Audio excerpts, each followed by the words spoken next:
The lesson for modern practitioners is clear. Protection is the foundation upon which all other consciousness work is built. It's the first practice, the daily practice, and the practice that makes everything else possible.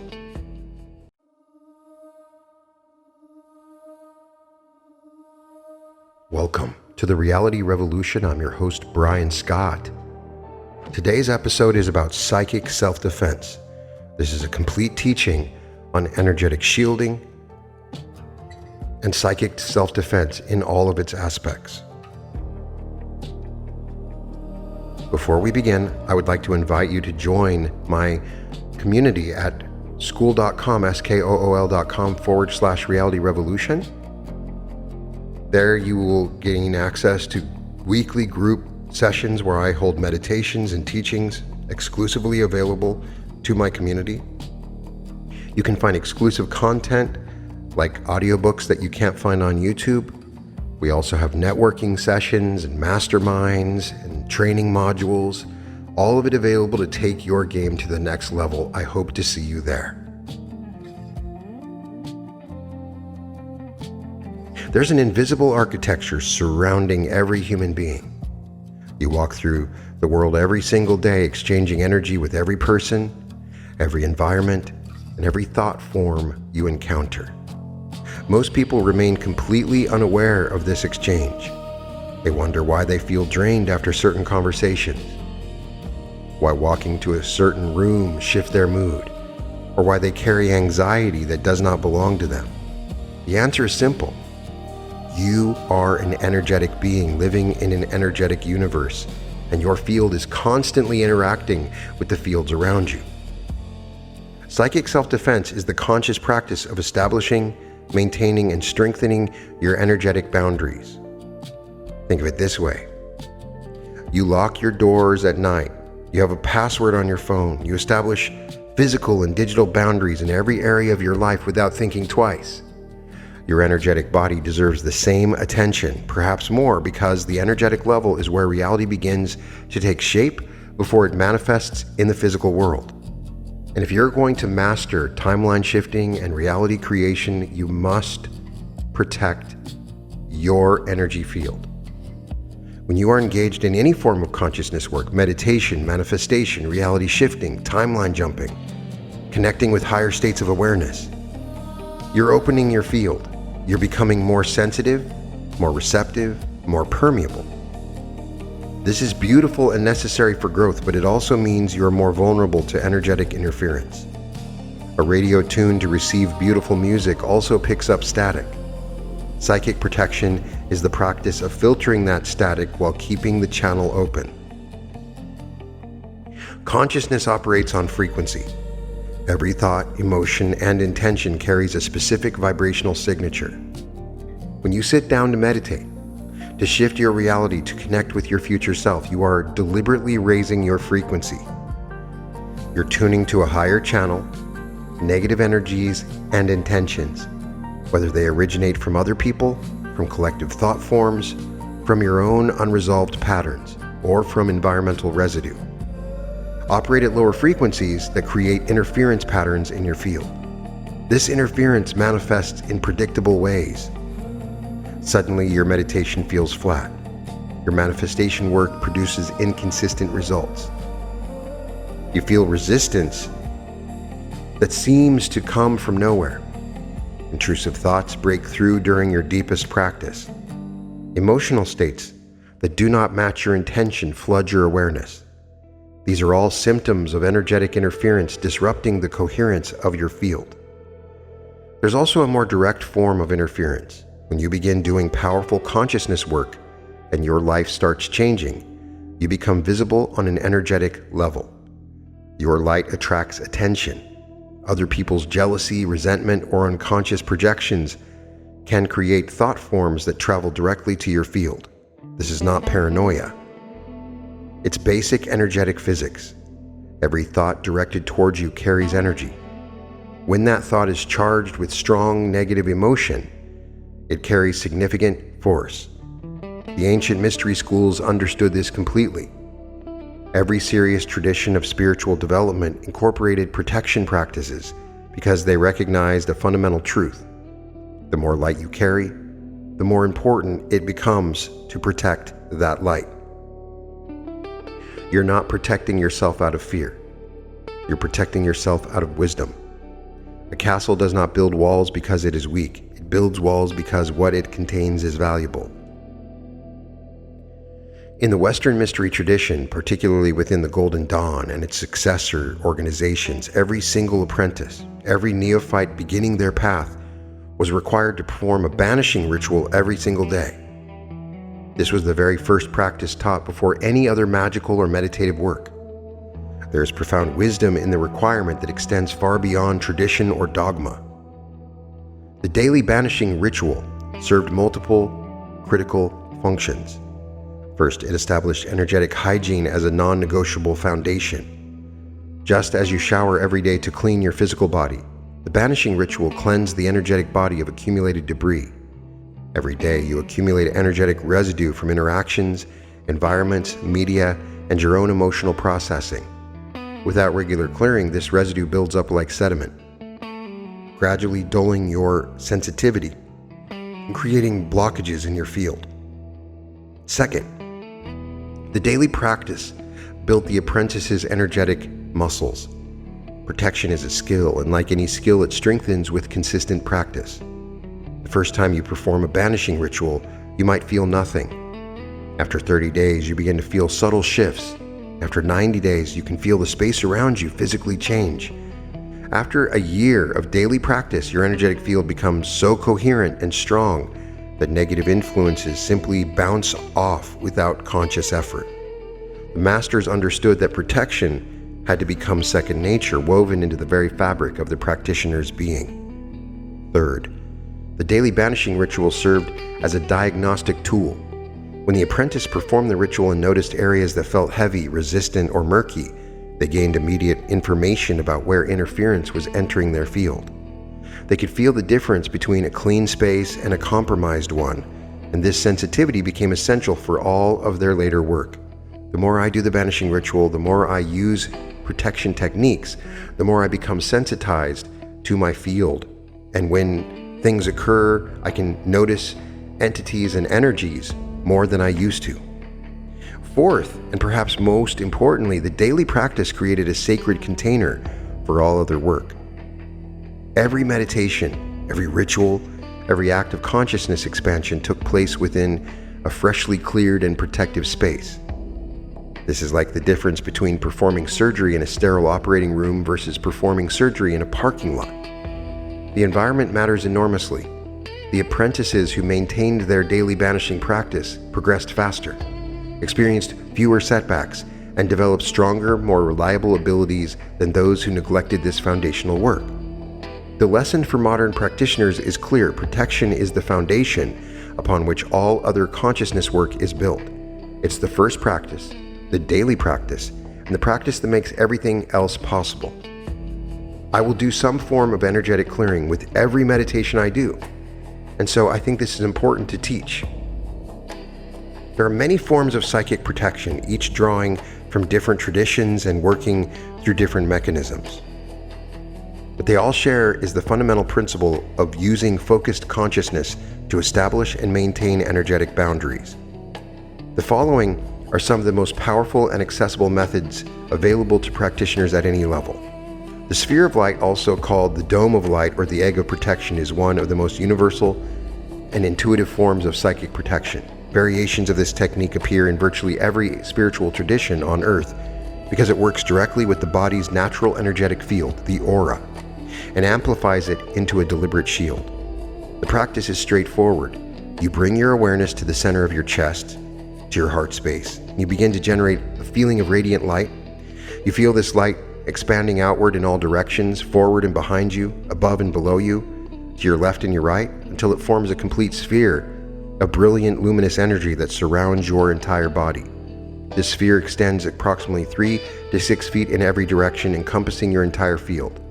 Some people will focus on the crown chakra instead of the heart, but essentially these techniques are very similar. The color of the light can be adjusted based on your intention. Brilliant white light is the most versatile and powerful, providing comprehensive protection against all forms of negative energy.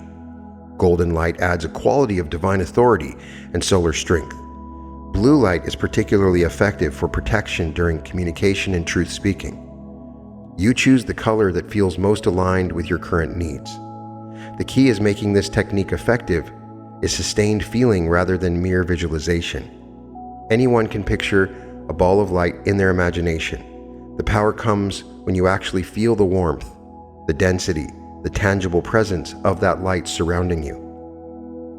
When you can feel it on your skin, when you sense it pushing against the air around you, when it becomes as real as the clothes on your body, that is when the dome or sphere becomes an actual energetic structure capable of deflecting interference.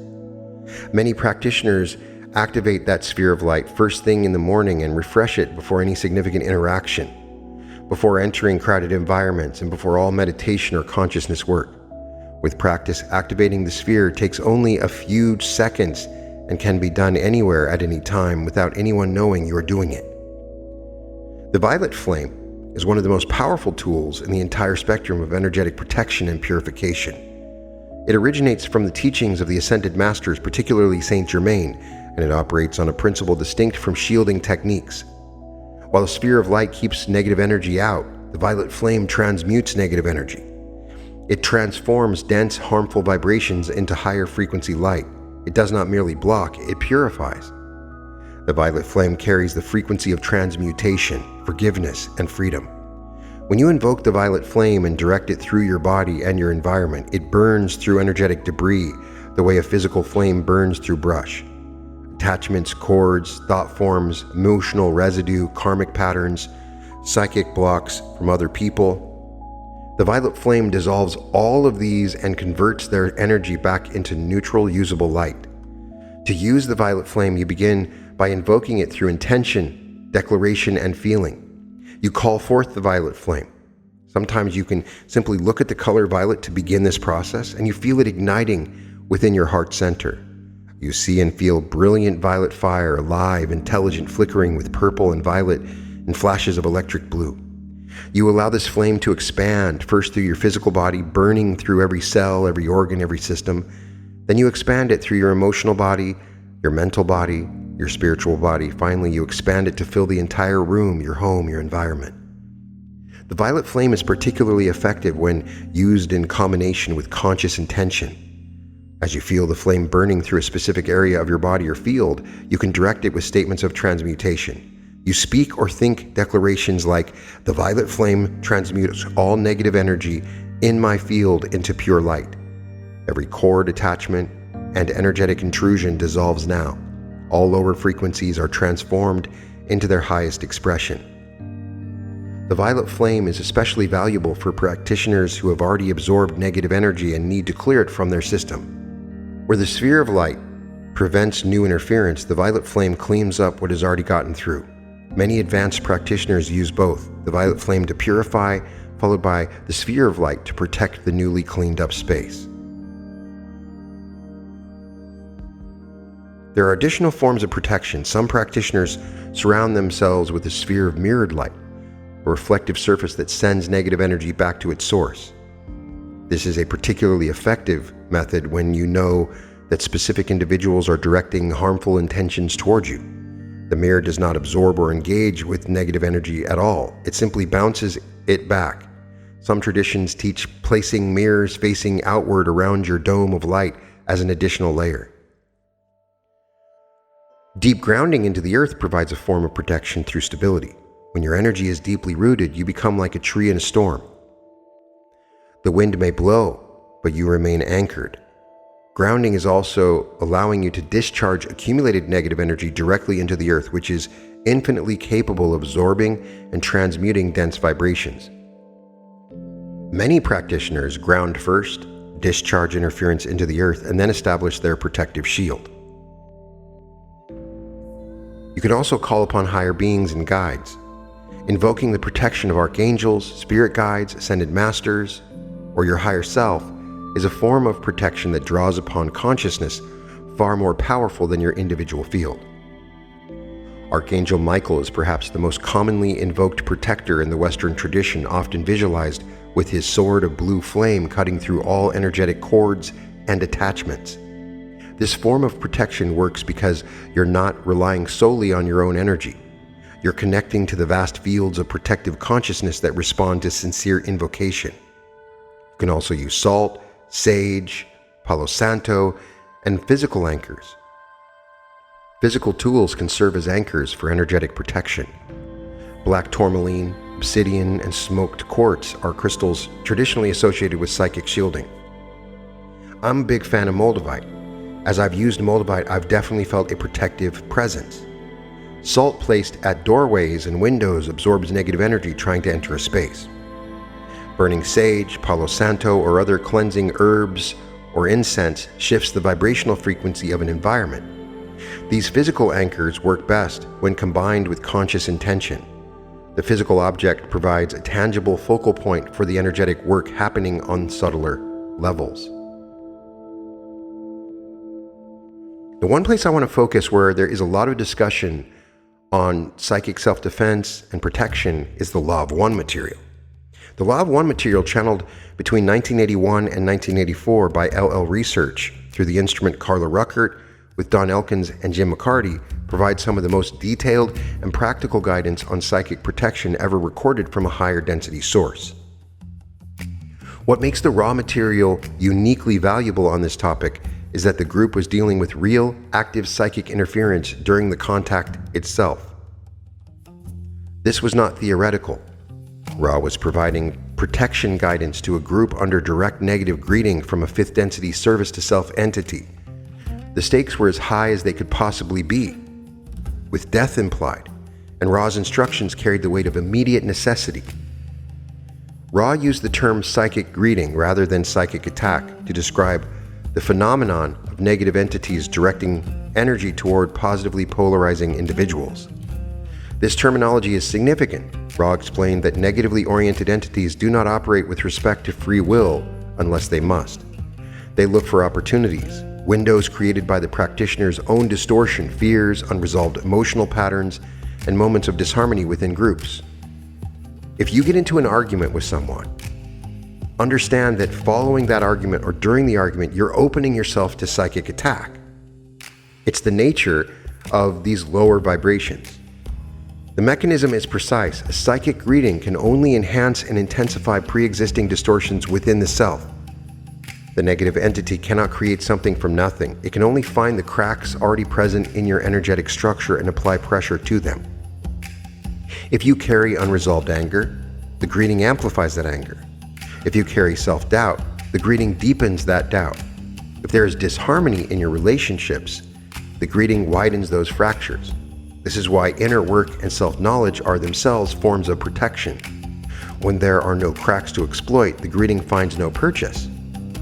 You might find yourself getting more angry for no reason, or more fearful or worried for no reason, and this may be because there is a slight remnant already existing in your energy body, and negative entities from the inner planes are attacking you, and that's the result of these heightened emotions.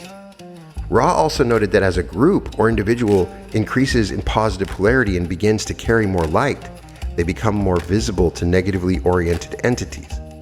The light itself attracts attention. This is not cause for fear, but rather for increased diligence.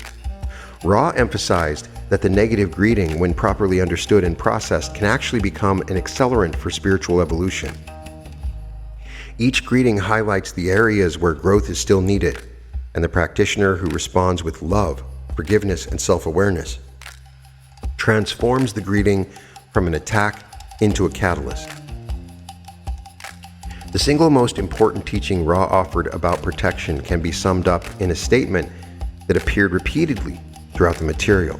There is no protection greater than love. There is no magic greater than honest distortion toward love. This was not a platitude. Ra was speaking from direct observation of the energetic dynamics at play during the contact. Ra explained that what any protective ritual actually does, whether it's prayer, communion, or the banishing ritual of the Lesser Pentagram, which we'll discuss in a moment, is alert positively polarized discarnate entities so they may provide the quality of love from their positions for whatever purpose is needed. The ritual is a calling. The love is the actual protective force. The harmony between group members, the mutual love they share, and their honest calling for aid from the forces of light.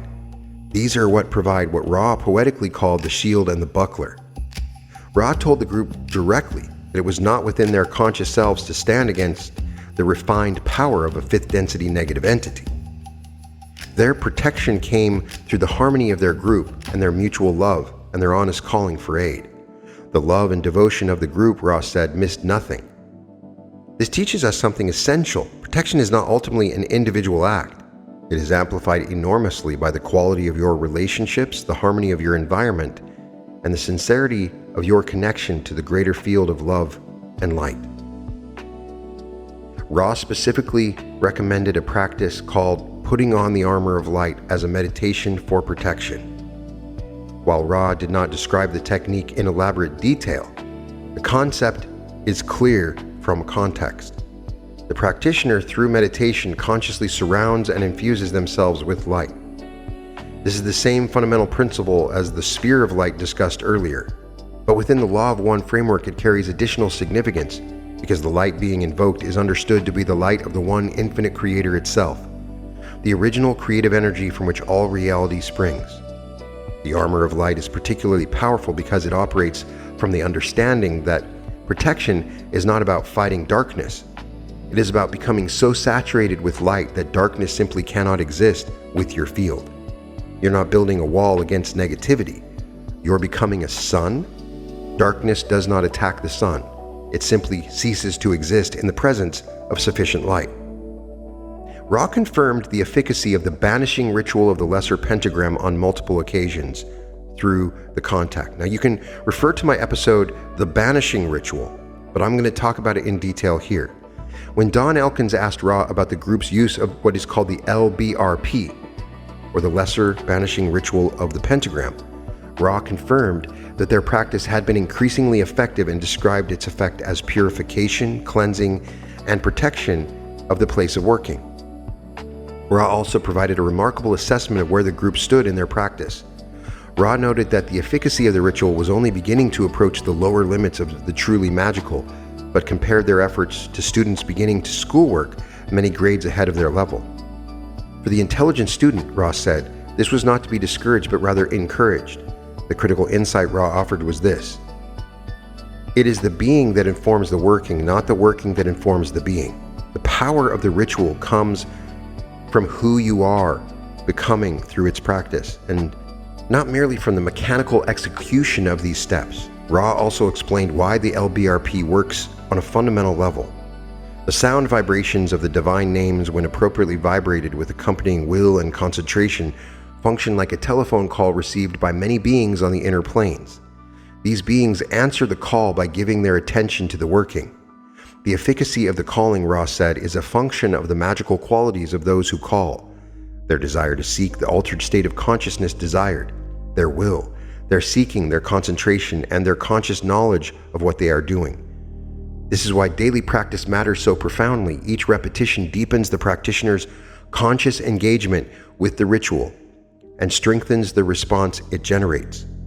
When the group asked whether they should perform the banishing ritual more frequently, Ra confirmed that daily purification of the place of working was more effective than performing it only immediately before sessions.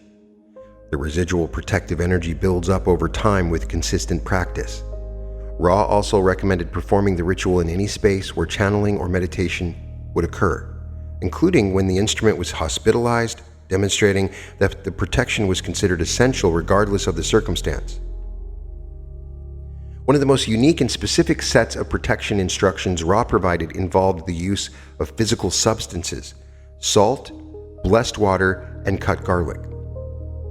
These instructions were given when the group's dwelling had accumulated negative astral entities due to disharmonious interactions that had taken place within the home. Ra's guidance was remarkably detailed and practical. Ra instructed the group to pour salt in straight, unbroken lines along all window sills and outer doorway thresholds. The salt was to be laid without gaps. Ra explained that the salt has the ability to absorb vibrations that have been requested to move into it, particularly when the salt has been given water. The mechanism is not purely physical. Ra was clear that the substances need to be seen in their ideal state, meaning the practitioner must recognize and engage with the metaphysical properties of the salt, not merely its chemical composition. When laying the salt, Ra suggested the following words: "We praise the one Creator which gave to salt the ability to enable those friends to which we wish to bid farewell to find a new home."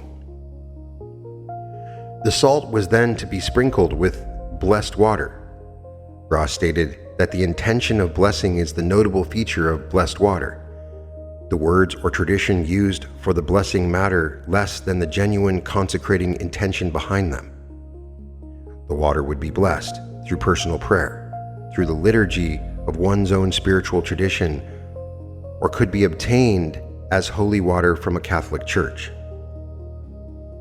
The water was to be sprinkled from the fingertips so that a goodly portion of the salt was dampened, though not soaked. As the water was sprinkled, Ra suggested saying, "We give thanks to the one Creator for the gift of water." Over it, the Creator moves its hand and stirs its will to be done. Ra emphasized that this is not a physical working. The water enables the salt on a metaphysical level. Now, I recommend reading Dion Fortune's book, Psychic Self-Defense, which has specific instructions on how to create your own holy or blessed water.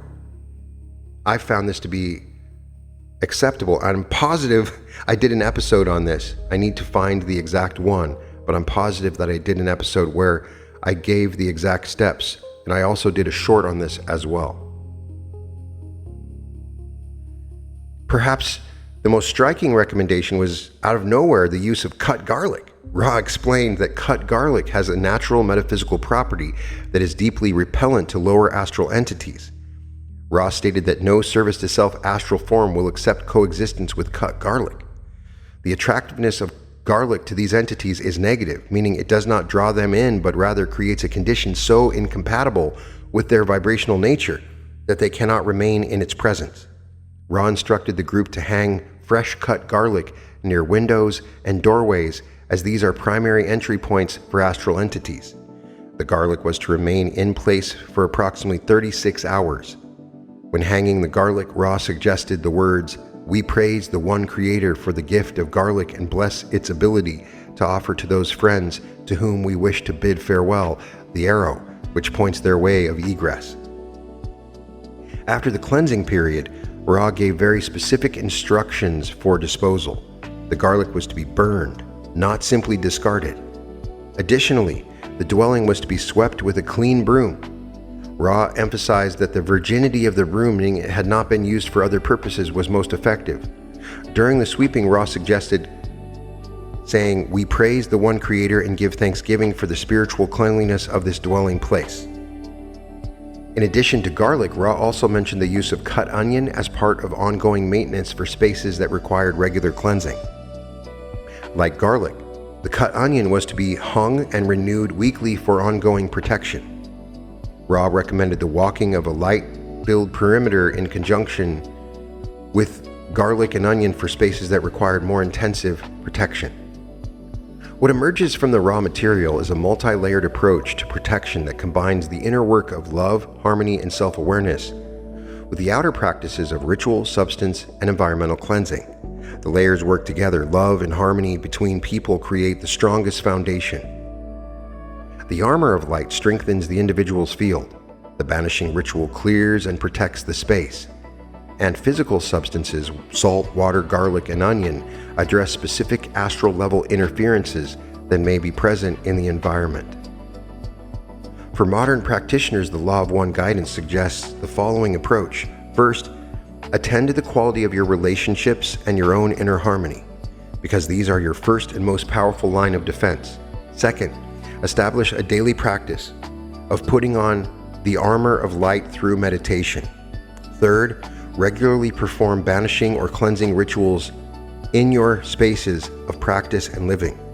Fourth, when you sense or suspect that specific negative astral presences has accumulated in your environment, perhaps following arguments, negative guests, or periods of emotional disturbance, use the salt, water, and garlic protocol to clear the space. Remember what Ra taught above all. The great healer of distortion is love. The greatest protective device is love. Whether manifest or unspoken, all ritual, all practice, all technique serves to amplify and focus this one fundamental force. Protection at its highest expression is love made conscious and intentional.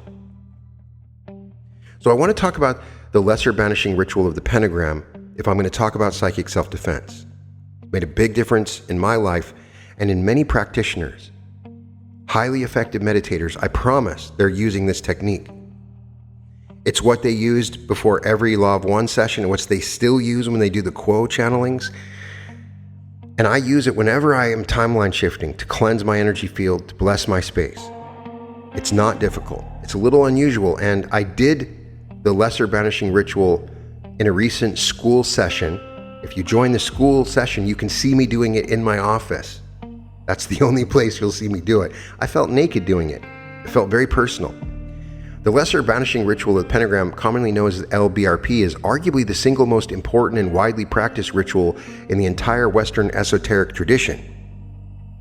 It was codified by the Hermetic Order of the Golden Dawn in the late 19th century, drawing from much older cabalistic, hermetic, and ceremonial magic traditions that stretch back through the Renaissance, through medieval Jewish mysticism, and ultimately into the ancient world thousands of years ago.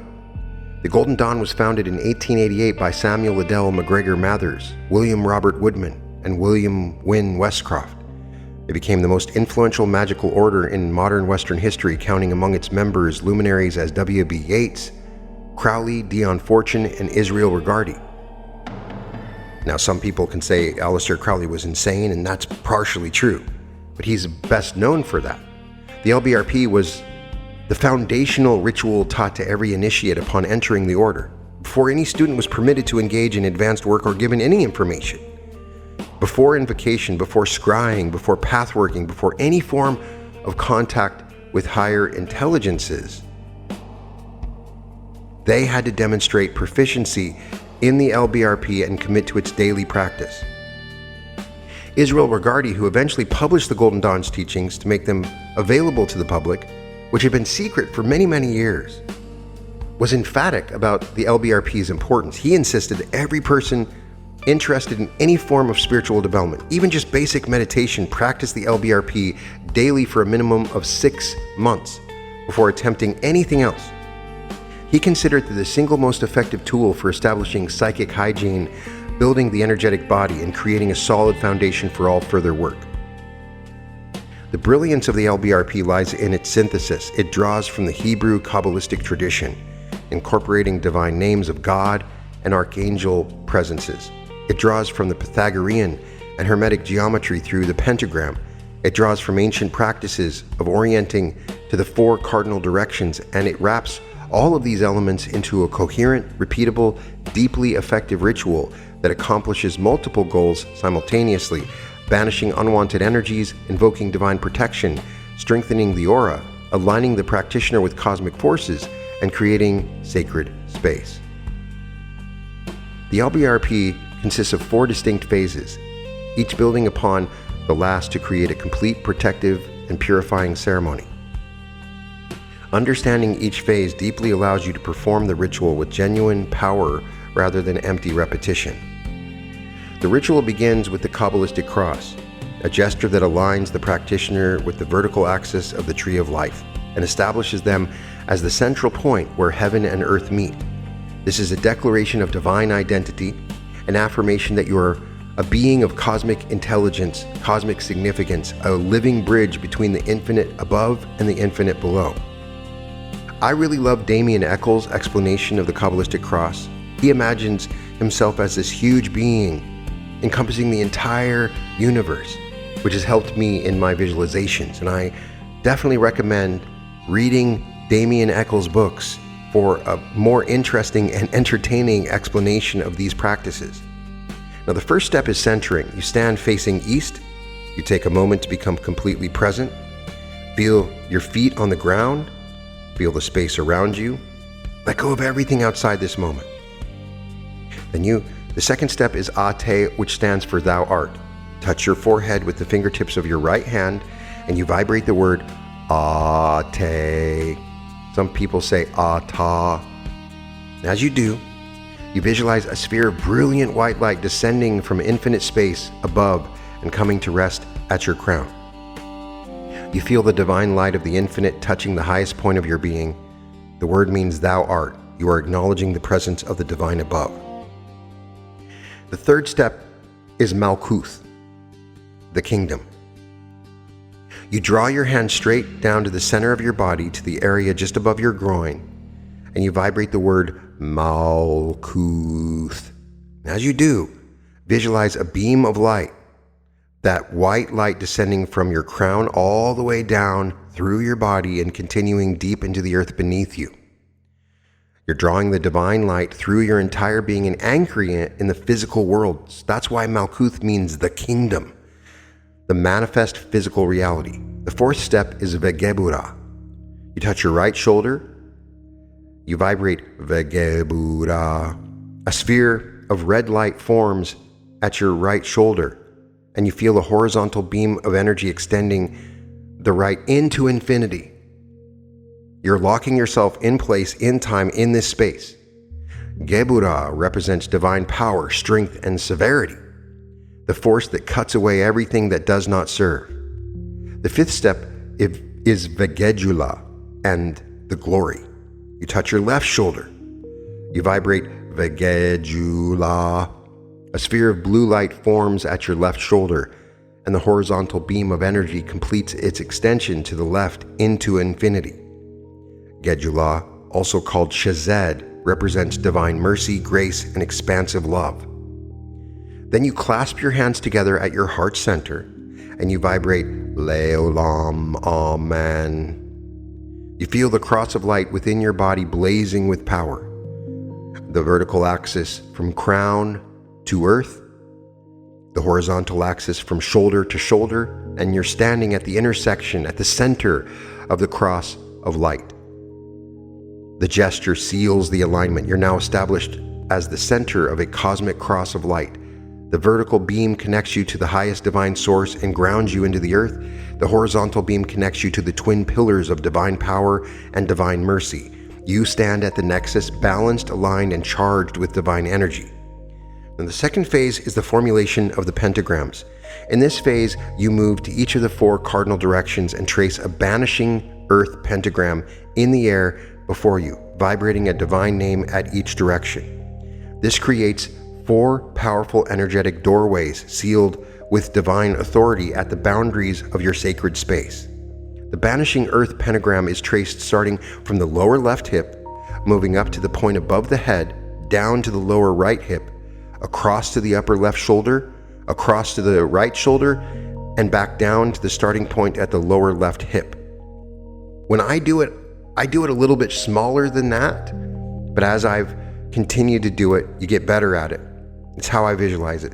But this specific pattern is the banishing form. That's moving from the left hip up. If you're invoking and bringing an entity into your circle, you start at the top and move down to the left hip.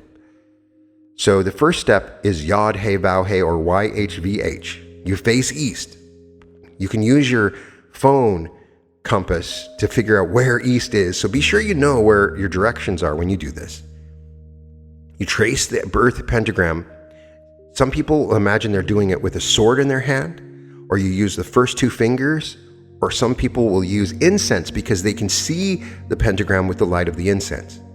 So as you complete it, point to its center. You go put your finger or incense or sword to the center of the pentagram, and you imagine it turning into flame, and you vibrate Yod He Vav He. This is the Tetragrammaton, the great unpronounceable name of God in the Hebrew tradition. You visualize the pentagram blazing with brilliant blue or white flame, and you feel the divine name reverberating outward, clearing and sealing the eastern quarter. The east represents air, dawn, new beginnings, and the intellect. Keeping your arm extended, trace a line of light into a circle as you turn clockwise to face south. Trace the banishing earth pentagram again when you're at the southern point. Point to the center and vibrate Adonai. Adonai means my Lord, and is the name spoken in the place of the Tetragrammaton in Jewish tradition. The south represents fire, noon, passion, will, and transformative energy. The third step is the west. You continue tracing the line of the circle clockwise to the west. You trace the pentagram again, and you point to the center and vibrate Ehie. Ehie means I am, or I am that I am. The name God spoke to Moses at the burning bush, the declaration of pure existence itself. The west represents water, twilight, emotions, and the unconscious depths. Then you keep tracing your circle to the north, continue the line of light clockwise to the north, and then you trace the pentagram, point to the center, and vibrate Agla.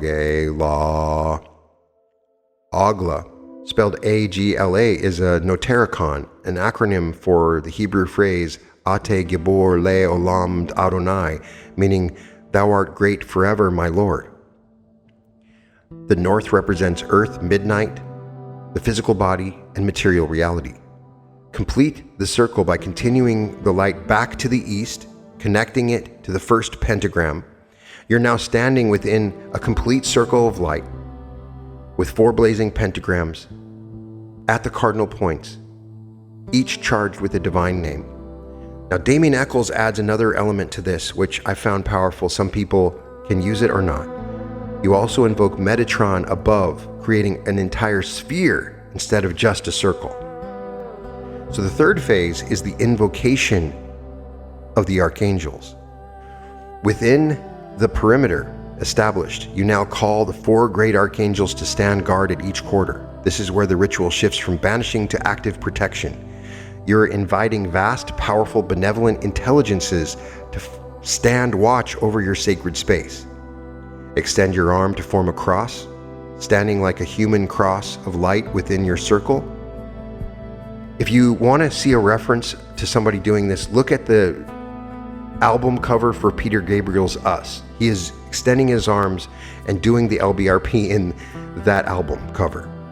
So you extend your arms, you form the cross, and then you say, before me, Raphael, and you vibrate the name Raphael.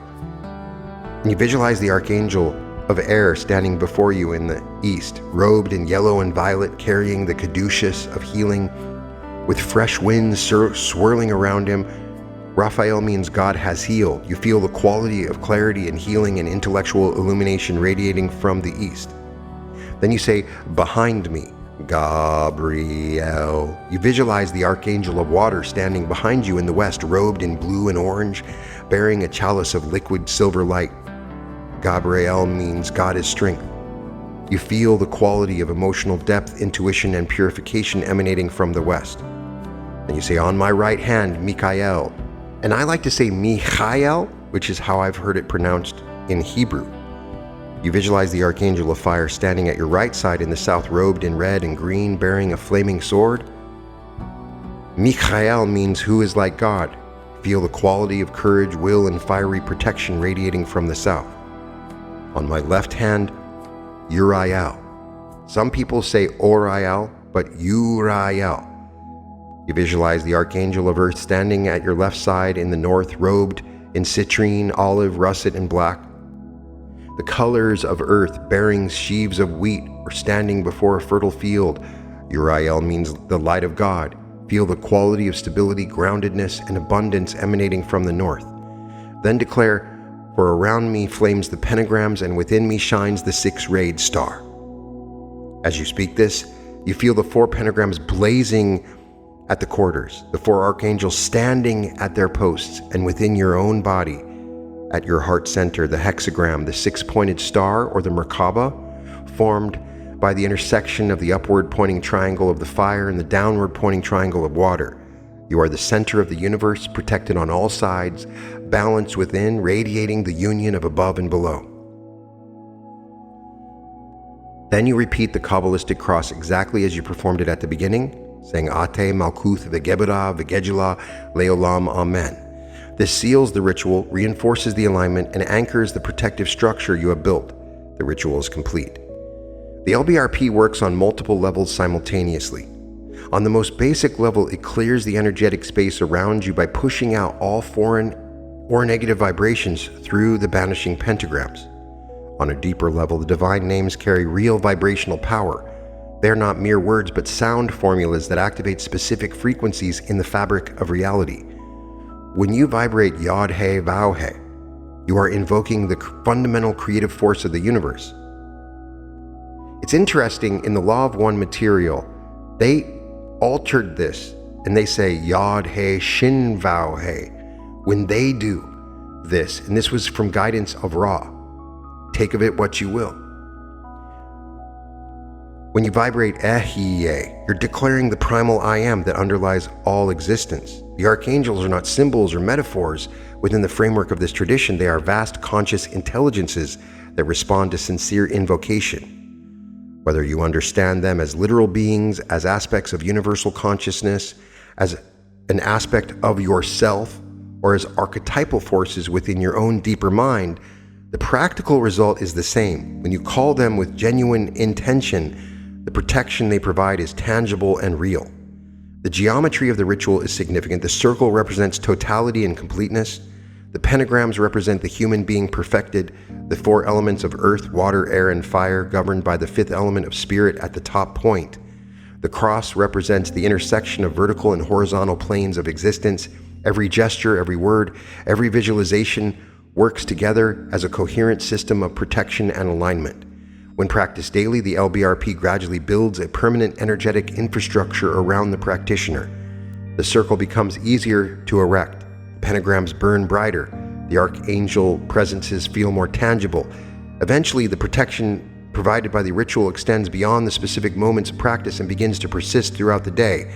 This is why the apprentices were required to practice daily. They were not merely performing a ceremony, they were building an energetic immune system. Psychic protection is a practice, and like all practices, it deepens with consistency. Begin with the technique that resonates most strongly with you. If the sphere of light feels natural, then start there.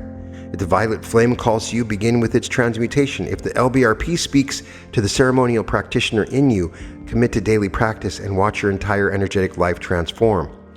Dion Fortune also recommends in her books Psychic Self-Defense, if you're in a hurry, in a rush, you take your hands and encompass yourself in a circle wherever you're at, and you say, within this circle, no negative energies dare cross. And sometimes you can invoke in the name of the Creator or one of the names of God to imbue your protection, and that's it. Sometimes that's something you can quickly do in any situation without having to go fully ceremonial.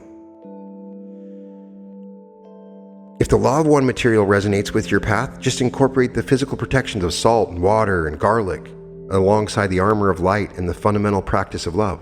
The most important thing is to begin and to be consistent. Self-defense practiced daily for 5 minutes is infinitely more powerful than an elaborate ritual performed once and forgotten. Make it part of your morning routine. Make it part of your bedtime practice. Make it a habit, like locking your front door. Your energetic health, your spiritual development, and the clarity of your consciousness work all depend on this foundation. For me, I want to open myself when I meditate.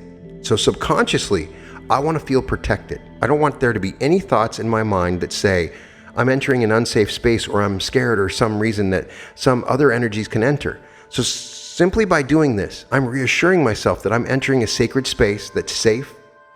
And so that's why I do it. That's why I do it, and I face the east when I do my meditations. Everybody has their own style. I'm sharing what I do. Now, it's important to remember what Ra taught. It is the being that informs the working, not the working that informs the being.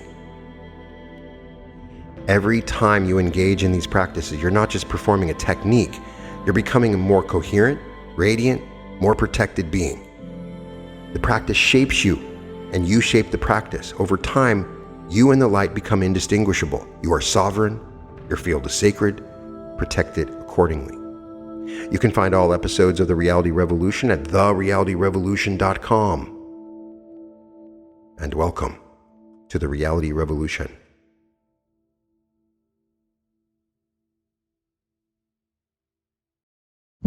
I am so excited to finally announce our newest event 4 days in Maui, Hawaii, the ultimate timeline shift. This is a completely new event. It's not like the other events we've done. This is 4 days instead of 3. This is an advanced workshop. We will open activating your pineal gland. We will awaken energy centers. We will do the bliss body meditation. We will meet the higher self, quantum jump into your dream life. You'll meet your future self. You will learn how to navigate this new version of you, connect to your quantum heart, remember your future. We will discuss large sums of money, love, and we will activate the new earth.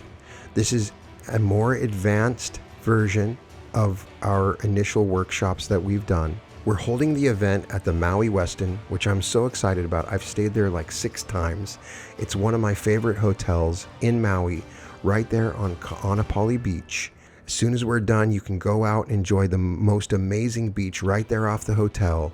It's beautiful. The sunsets are amazing. It's one of my favorite places in the world. And it was my dream to hold an event here. And so this is going to be a very special experience. We have booked a limited number of rooms that you can get on a discount. And there is an early bird pricing at $997 for 4 days. That's amazing. So now is the time to get a ticket. I hope to see you there. I know that I've talked to many of you that are excited to come to this event. I want to combine the incredible peace and high vibration of Maui with these immersive meditative experiences into what will be the most profound transformational experience of your entire life. I can't wait to see you there. Once again, the event will be in Maui, Hawaii at the Maui Westin on May 14th through the 17th. The link is www.brianscottlive.com/May-2026.